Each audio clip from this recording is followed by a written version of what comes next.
Assalamu alaikum, brothers and sisters and friends. Inshallah, you guys are well. So we're back. We're back with the GDM show. It's been a while. It's been quite a while. But inshallah, this time we're back for good. And we're going to be consistent. And we're going to be putting out much better content than ever before. So we're here with Brother Hamza today. Assalamu alaikum, bro. Wa alaikum salam wa rahmatullahi wa barakatuh. How are you, bro? Alhamdulillah, how's everything? Very Family good? Very good. How are you? Alhamdulillah, good. Excellent. So today we're going to be covering a contention to start with, right? So not an argument, but a contention. And the argument we've mentioned in videos before, which is a design argument. Yes. Now, in summary, the design argument is that there's design in the universe, there's laws, there's order, there's constants and quantities which are fine-tuned. And the best explanation for this is that there's a designer. Not chance, not necessity, but a designer. Yes. Right? So basically that there's laws in the universe, there are constants, which means fixed numbers in the universe are not dependent on the laws of the universe. If these were changed by a little bit, a hair's breadth, you want to have a universe that allows me and you, our existence. Okay. So therefore, we're saying the best explanation is that there must be some kind of designer. Sure. As one physicist said, someone's monkeyed with the physics. Yes. Okay.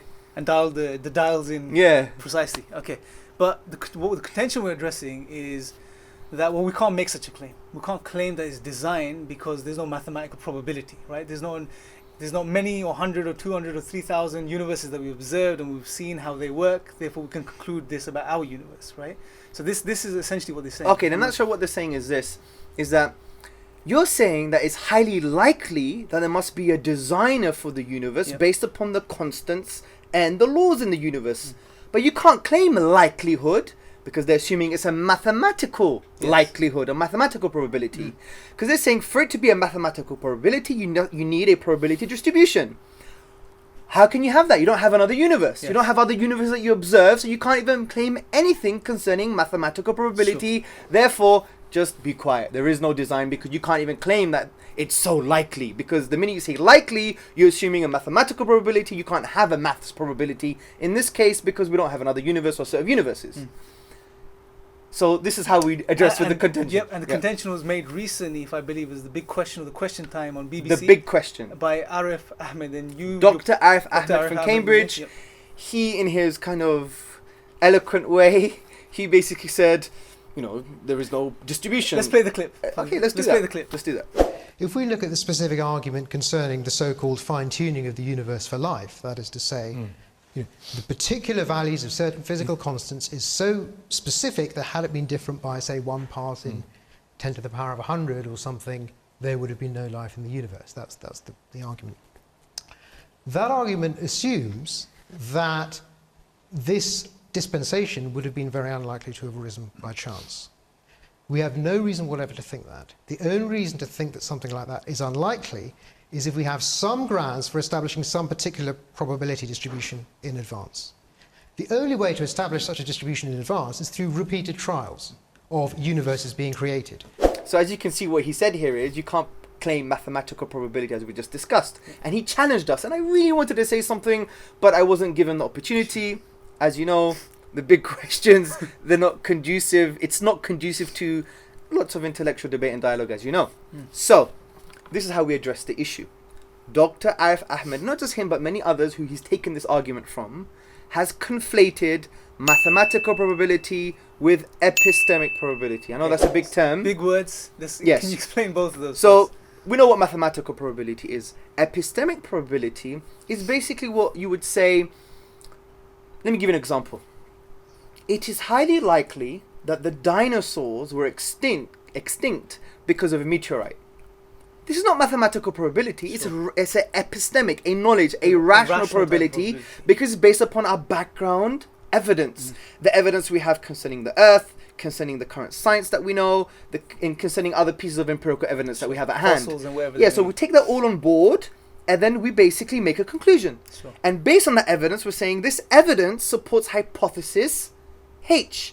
What's hypothesis H in this instance? That the dinosaurs were extinct via meteorite, right? Right, okay. Now, let me give you another example.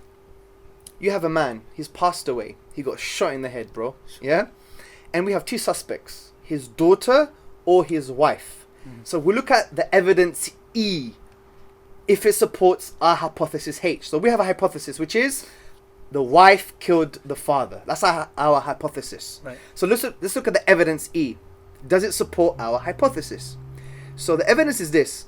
The daughter, she was in Los Angeles during that time. Los Angeles. She was on a party, on a holiday, right?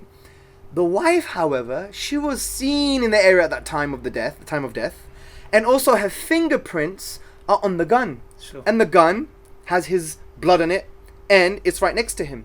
So we look at the evidence and we're thinking, what does that evidence do? Does that evidence support hypothesis H? And in this instance, it's the fact that the father was murdered by the wife, or does it support the hypothesis that the father was murdered by the daughter? No, it supports the hypothesis that it was the wife, and it negates that it could be the daughter. Exactly, and the evidence itself actually denies the other hypothesis that the daughter killed the father because she has an alibi.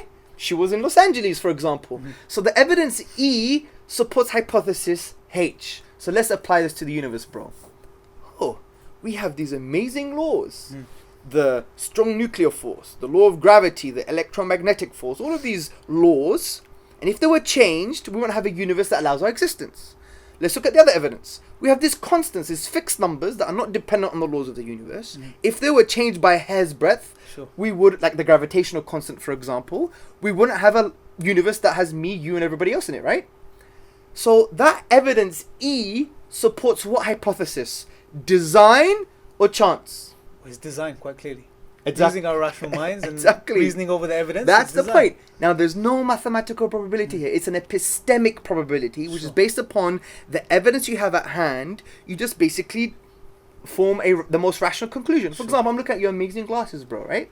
Thank you. You've told me that they're for a purpose. You're looking at them so you could actually, you're looking through them so you could see objects more clearly. Sure. And coupled with other background information that I have, I formed the conclusion that those glasses were actually designed, right? Because the evidence I have at hand that they used for a particular purpose to look at objects clearly, and all other kind of evidence that I have about objects that look like glasses, they have been designed. That evidence is support of the fact that the glasses have been Designed, basically. exactly. That's it, bro. That's it. So he did a mistake. So not just Dr. Arif Ahmed, he's an intelligent chap, but it's other intelligent chaps, or so-called intelligent chaps, that he's derived this argument from. It's very simple. He's conflated mathematical probability with epistemic. Sure. This has got nothing to do with mathematical probability.